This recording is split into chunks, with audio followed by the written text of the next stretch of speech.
Okay, so our next speaker is the highest ranking professor of the Department of Philosophy here at DLSU. And he's also one of the few distinguished professors at this university. If you are teaching senior high philosophy or ethics in college, I hope you use his textbooks. Okay, so without further ado, we have Professor Dr. Napoleon Mabacquiao Jr.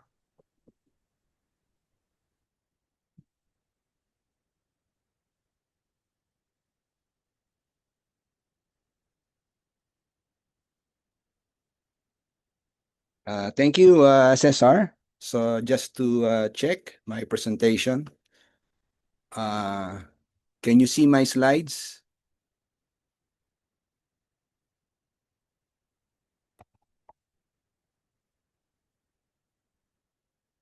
Hello? Yes, sir. We can see. Okay. Uh, so good afternoon to everyone. Magandang hapon sa lahat. For my lecture this afternoon, I shall be talking about the interface between research and ethics. Through this topic, I intend to approach the broader theme, namely the critical role of ethics and philosophy in shaping research and policy. No? Actually, the one originally assigned to me. Allow me to briefly explain the reasons for adopting this approach.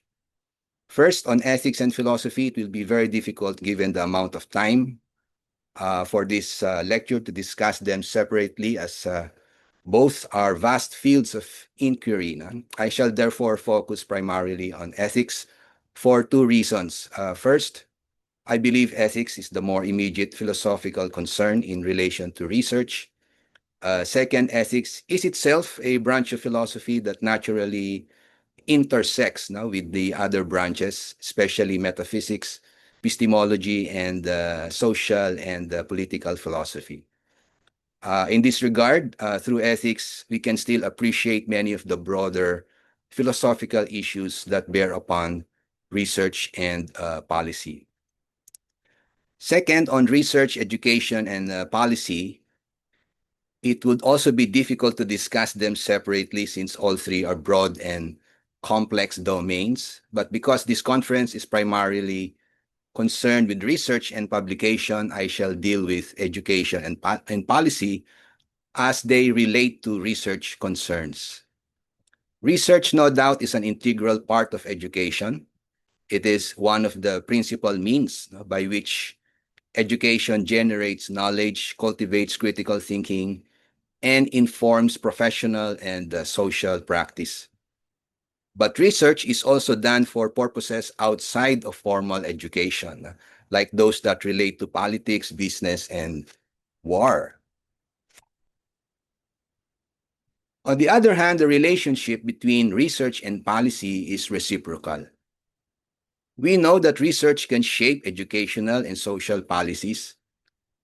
For example, studies showing that early childhood education improves long-term learning outcomes have led many governments to expand preschool programs and allocate greater resources to early childhood education. In the Philippines, educational research has informed reforms such as curriculum revisions, teacher training initiatives, and learning assessment policies.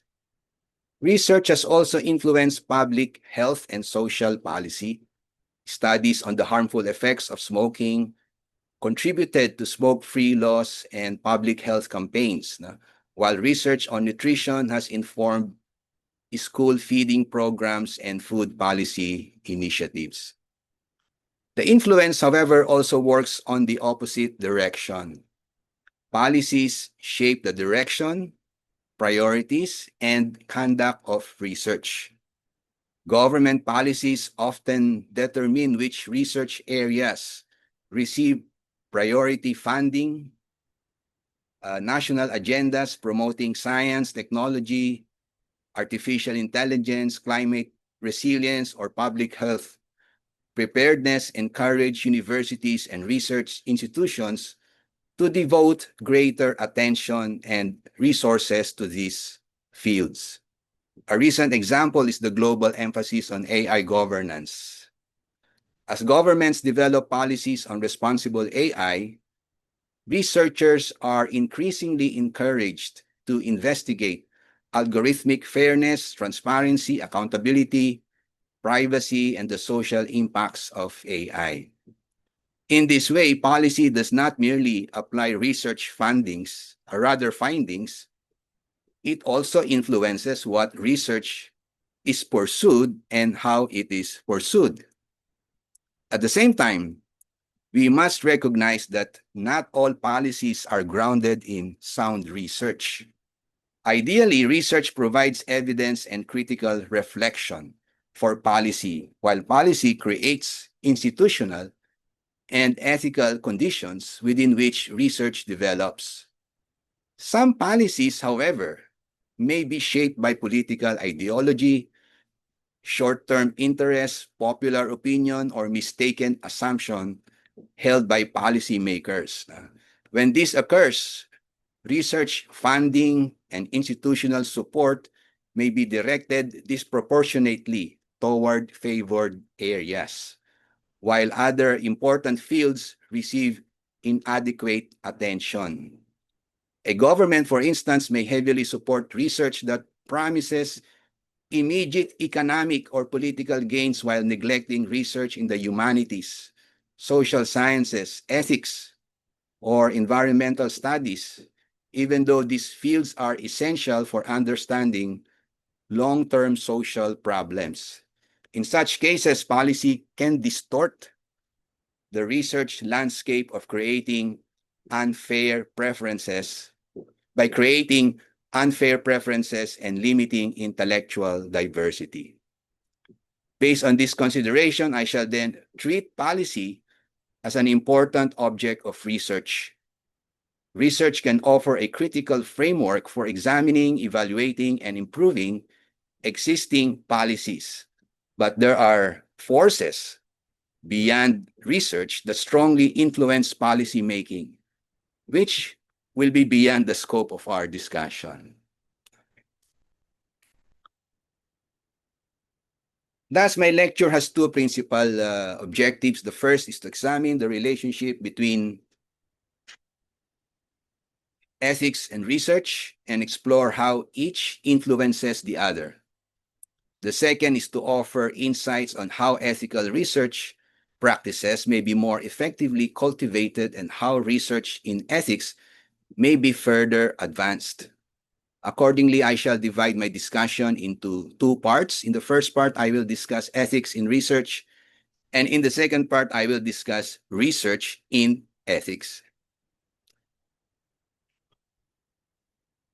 Let us now turn to the first part of the lecture, namely ethics in research. Our discussion shall be guided by the following questions. What is the nature and purpose of ethics?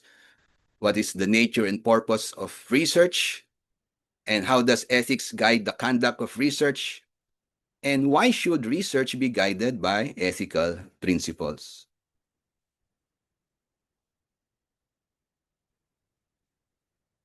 Let us begin with a working understanding of both ethics and research before we examine how ethics can guide research. Now, this simply to put things into perspective. To start, ethics is the philosophical study of morality. In ordinary language, the term ethics and morality are often used interchangeably. For example, when we say that an action is good, we may describe it as ethical or moral. When we say that it is wrong or bad, we may describe it as unethical or immoral.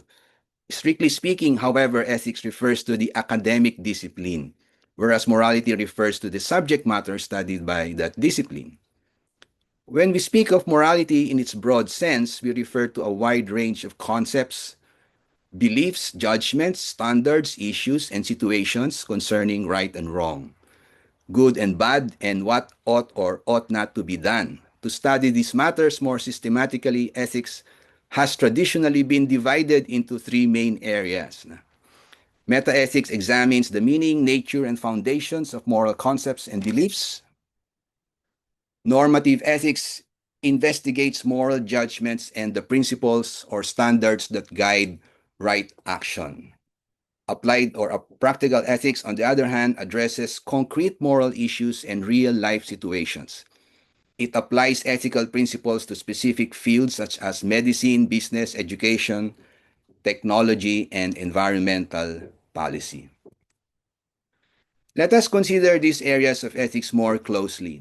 Metaethics examines the meaning, nature, and justification of moral concepts and moral beliefs. It asks questions such as how should we understand moral concepts such as good, person, rights, happiness, autonomy, and welfare? How are moral beliefs formed? Consider beliefs pleasure is good, reason is the source of moral obligation, and animals have moral rights. In exploring this issue, philosophers ask, what are the sources of moral beliefs? How do moral beliefs relate to facts in the world? How can we determine whether moral beliefs are justified or true? And what is the status of moral truth? Are they universal, objective, existing independently of culture and individual opinion, or are they relative to particular cultures, societies, or individuals? These questions do not directly tell us what actions are right with what actions are right or wrong. Rather, they seek to clarify what we mean when we make moral judgments and what, if anything, makes these judgments true or justified.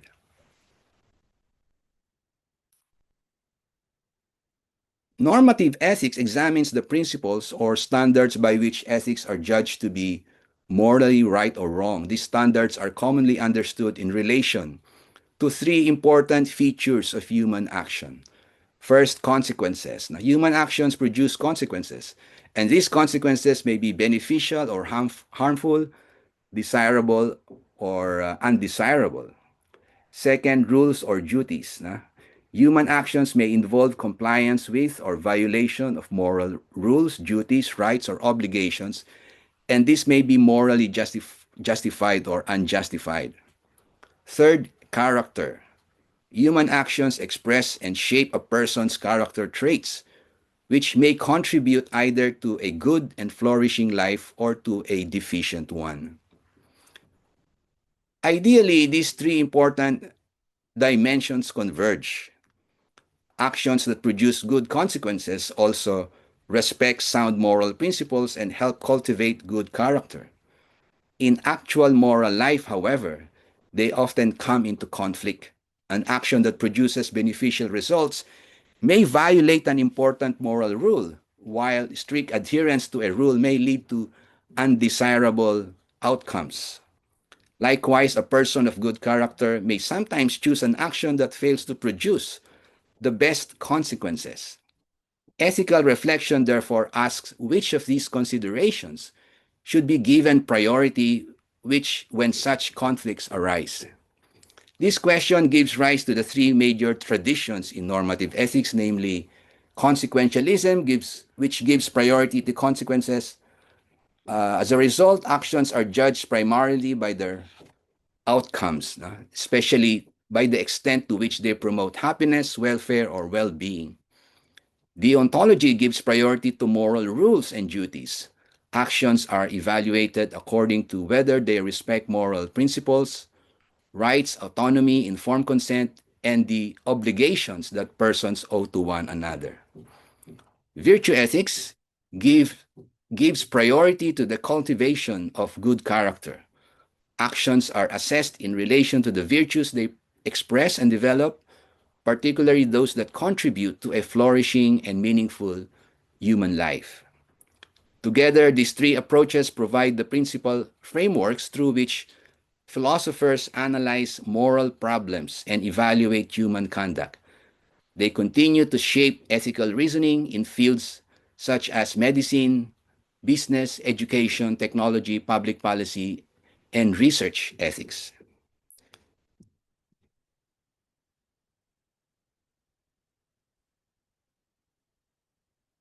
Applied ethics, on the other hand, examines moral problems that arise in particular areas of human activity and seeks principles for responsible decision making and action.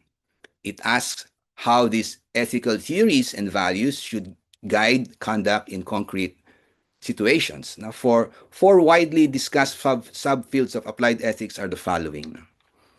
We have bioethics, which concerns ethical issues in medicine, healthcare, biotechnology, and the life sciences, such as informed consent, reproductive ethics, end of life care, and organ transplantation. Business ethics, which concerns itself with ethical issues in business, commerce, and professional practice, including honesty, fairness, corporate responsibility, labor practices, and conflicts of interest. Environmental ethics, it deals with ethical issues regarding the relationship between human beings and the natural environment, including the moral status of animals, ecosystems, biodiversity, and future generations. AI ethics concerns itself with ethical issues arising from the development, deployment, and the use of artificial intelligence technologies, including fairness, accountability, transparency, privacy, human autonomy, and the social impacts of AI systems. These subfields illustrate how ethical reflection moves from abstract principles to practical questions that affect individuals, institutions, societies, and the broader world. Relationships among the three areas. These three areas of ethics are closely interconnected. Meta-ethics provides the conceptual and theoretical foundation for normative ethics, while normative ethics provides the standards that guide applied ethics. In other words, the way we understand moral concepts influences the moral principles we adopt. And those principles shape how we evaluate concrete ethical problems and public policies. Let me give you a concrete example, the concept of a moral person. The concept of a moral person illustrates this relationship clearly.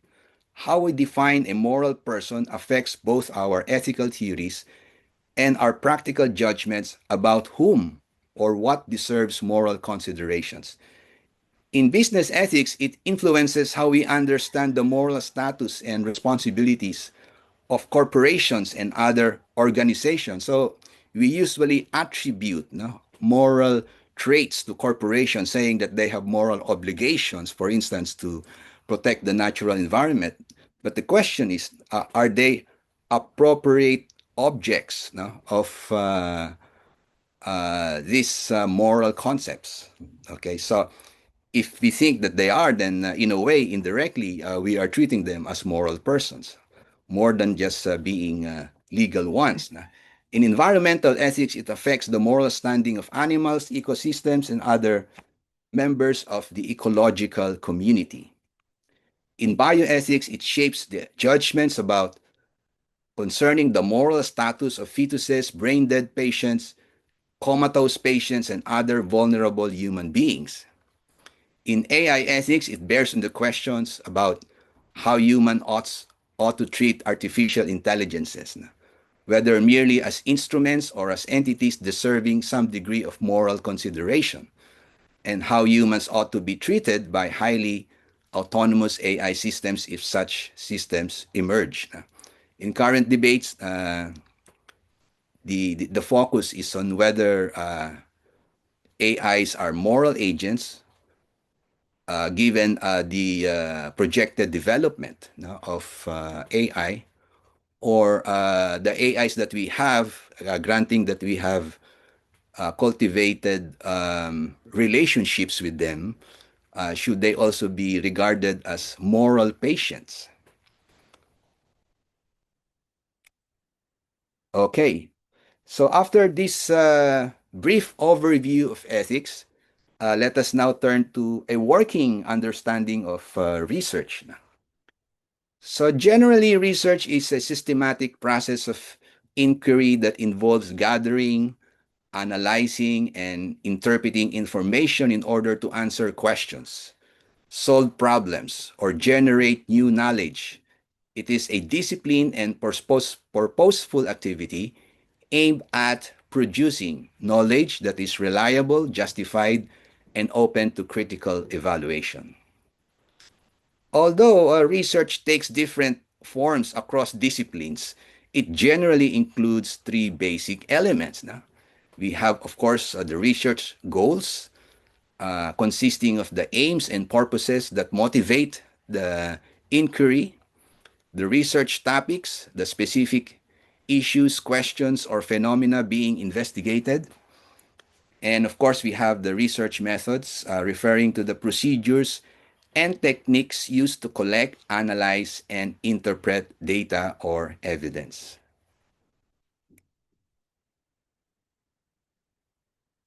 Now, we can have some examples of research goals. Research may be undertaken for many different purposes. I have here included in my list as representative list of possible research goals: finding solutions to significant practical problems, developing treatments or cures for diseases. In other words, why do we engage in research? Helping prevent natural and human-induced disasters, like the cure for COVID, improving public policies and social practices, contributing to scholarly knowledge through publication. This one, fulfilling academic requirements such as completing a degree, okay, advancing one's professional career through promotion, developing expertise and establishing a reputation in a particular field, meeting institutional goals for research productivity, such as increasing research outputs and publication counts, and promote one's local culture and national identity, like the intellectualization of the Filipino language. These are just some of the possible research goals. What about examples of research topics? Of course, they are virtually unlimited, and they differ from one discipline to another. They may concern natural phenomena, human behavior, social institutions, technological developments, historical events, conceptual problems, or moral questions. Later in this lecture, I will discuss several research topics in ethics, including some that I have personally investigated. What about examples of research methods? They vary according to the discipline and the nature of the problem being studied. They may include quantitative methods, which include experiments, surveys, statistical analysis; the qualitative methods, which include interviews, observations, case studies, and textual analysis. You have the mixed methods, which combine quantitative and qualitative approaches. And we have the discipline-specific methods, those used in fields like philosophy, physics, mathematics, biology, and the social sciences. In philosophy, for example, research often relies on conceptual analysis, logical argumentation, interpretation of text, and critical evaluation of positions rather than on experimental data.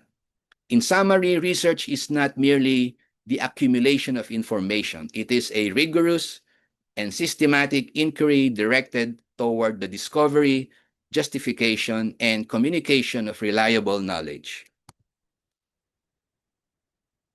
Now that we have a working understanding of both ethics and research, of course, they are not comprehensive. They are simply done for our purposes here. Let us now consider what constitutes ethical research. Ethical research requires that every stage of the research process, from the formulation of the research problem to the dissemination of findings, be guided by moral principles and professional responsibility. Ethical considerations are not merely external requirements imposed after a study has been completed. They are integral to the entire research enterprise. Because of the importance of ethical standards, research involving human participants is often subject to review by ethics committee or institutional review boards at the university level. In many countries, national ethics bodies or regulatory agencies also establish broader ethical guidelines and oversight mechanisms.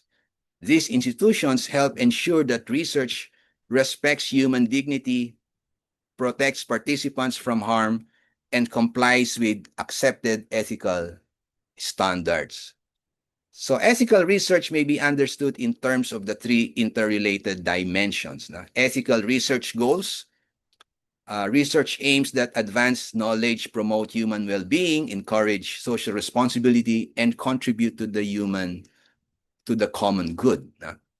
Ethical research topics, research questions that are worthy of investigation and that show respect for persons, communities, cultures, and the environment. Ethical research methods. These are research procedures that uphold honesty, integrity, informed consent, fairness, confidentiality, transparency, and the protection of participants. These dimensions remind us that research must be evaluated not only by the knowledge it produces, but also by the purposes it serves, the questions it asks, and the means by which it is conducted. Moreover, because research is a human activity that produces consequences, involves duties and rules, and shapes the character of researchers, it can be examined through the major traditions of normative ethics. Consequentialism asks whether research is likely to produce beneficial outcomes and avoid unnecessary harm. Deontology asks whether researchers respect moral duties, rights, informed consent, privacy, and fairness. Virtue ethics, on the other hand, asks whether research is conducted by persons who exhibit intellectual and moral virtues such as honesty, integrity, courage, humility, diligence, and respect for truth. Taken together, these perspectives show that ethical research is not simply research that follows formal regulations. It is research that seeks truth, responsibility, respects the dignity of persons, and contributes to human flourishing and the common good. Okay.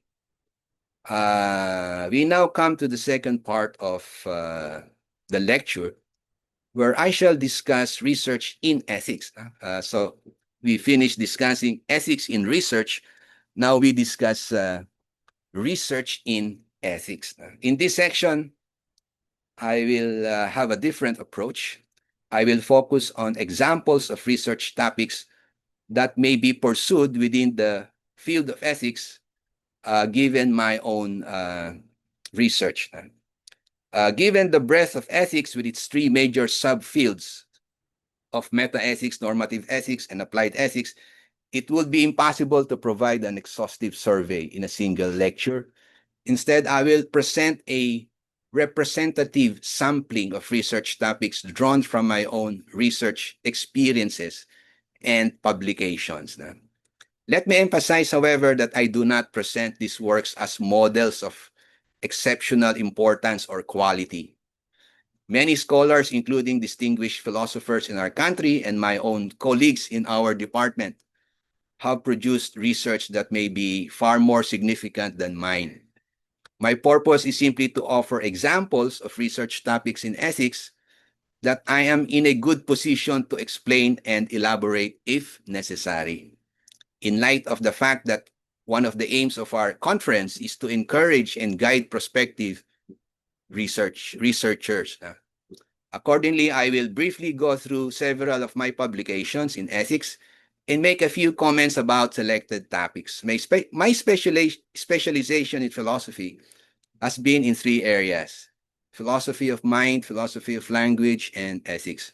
While I have conducted research in all three fields, it appears that I have more research outputs in ethics, which can be classified under the following areas: general ethics, bioethics or healthcare ethics, business ethics, environmental ethics, AI ethics, and Filipino ethics.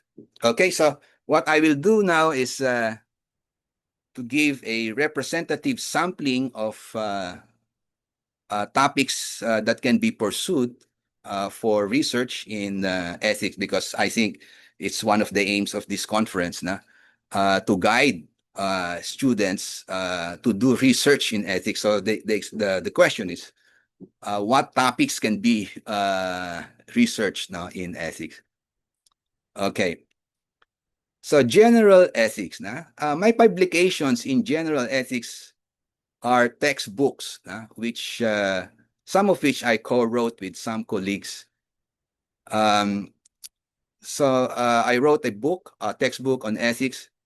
But many years ago, I had the honor of co-writing a textbook with the late Leonardo Di Castro, and also my colleague who also passed away, early Stanley Fronda. We wrote this book in 2003, Ethics, Theory, and Practice, for the University of the Philippines Open University Press.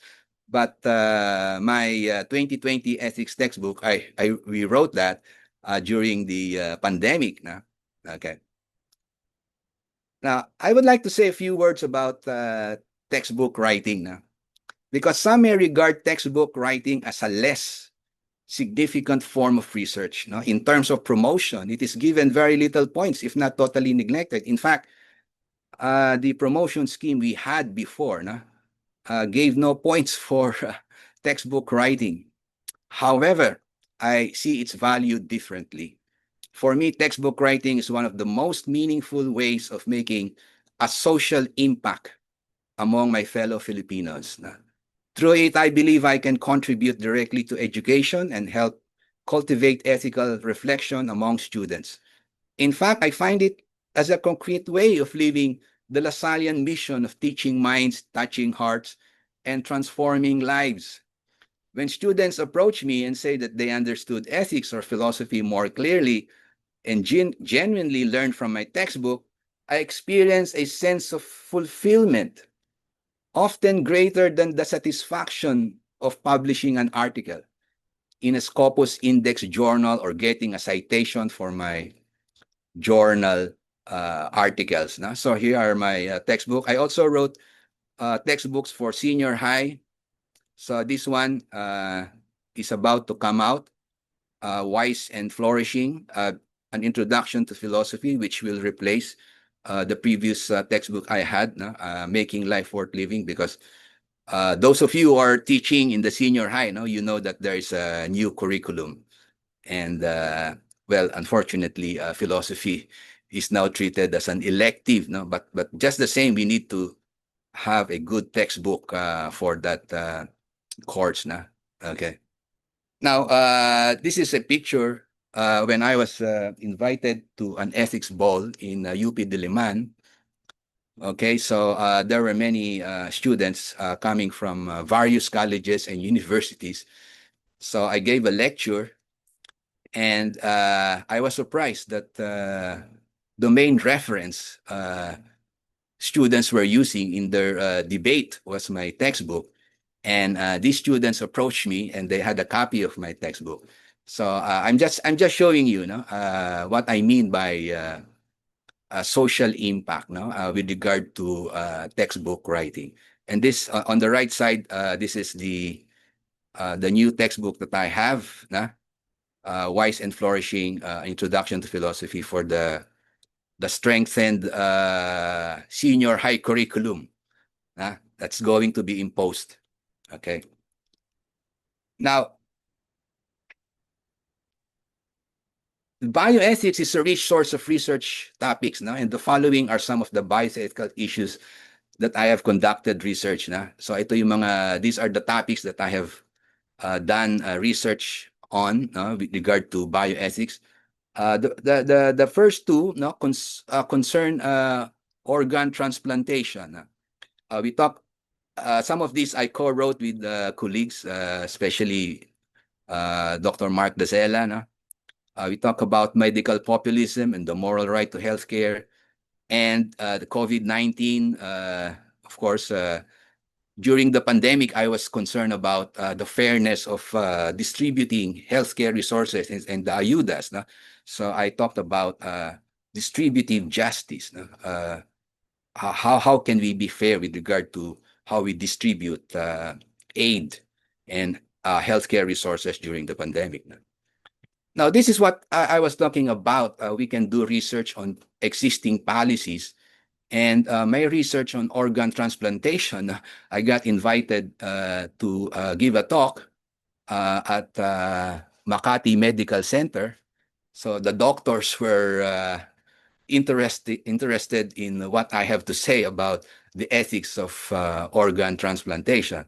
And this Friday, they're going to have another event, World Organ Donation Day, again, also in Makati Medical Center. And they are again inviting me as a resource person. Okay, so I've also done actually before bioethics, I was more interested in business ethics. And recently I wrote this book, Ang Mabuting Kita, no, the Good Profit. And I talked about also, I was also interested in the moral status of corporations, no? Whether we can attribute moral predicates to corporations. So there, and then I was also interested in the ethics of children advertising. Whether is it ethical to advertise towards children. And you can see that I also wrote in Filipino. Okay. That reflects another important motivation in my research.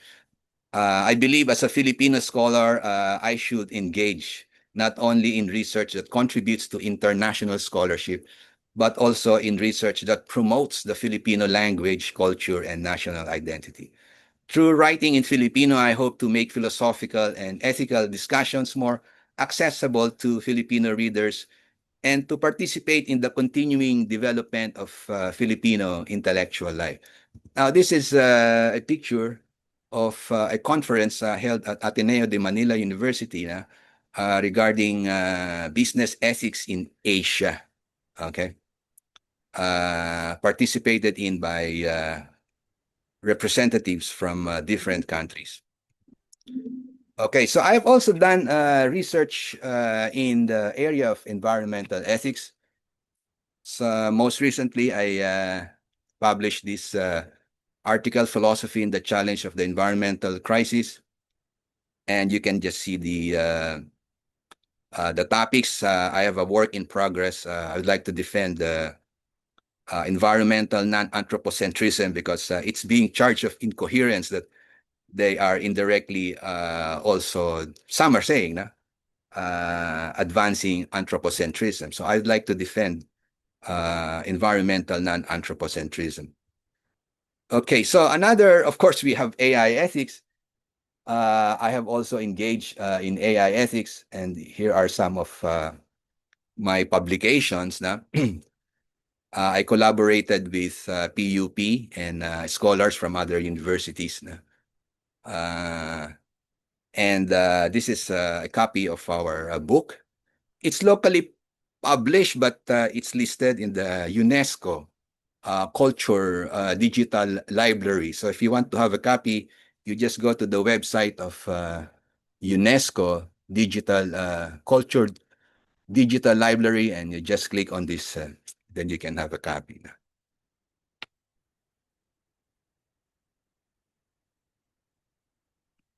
Okay.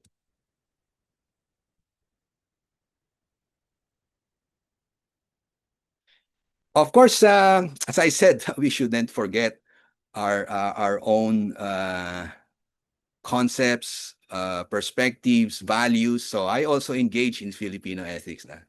So I have some publications on utang ng loob, pakikipagkapwa, and the morality of nationalism as perceived by Apolinario Mabini in his True Decalogue, and Mabuting Kalooban or Kagandahang Loob from the lens of Immanuel Kant. And just recently, I published an article on Philippine pop culture on Hugot Lines, okay, with Joseph Martin Jose. Part of our analysis involves Filipino values. Na. Okay. Okay, so as concluding reflection, so it is an essential part of our human nature to desire to be ethical. And research is one of our most important means of understanding what it means to be ethical. As an instrument by which we seek moral understanding, research must itself be morally trustworthy. Ethical research, therefore, has a double responsibility. It must respect persons and communities in the conduct of inquiry, and it must produce knowledge that can help individuals and societies live more ethically. In this sense, ethics is not an external constraint imposed on research. It is an internal condition of research at its best. The call to be ethical in research is ultimately a call to ensure that research remains a genuine force for human flourishing and the common good. That's all. Thank you very much.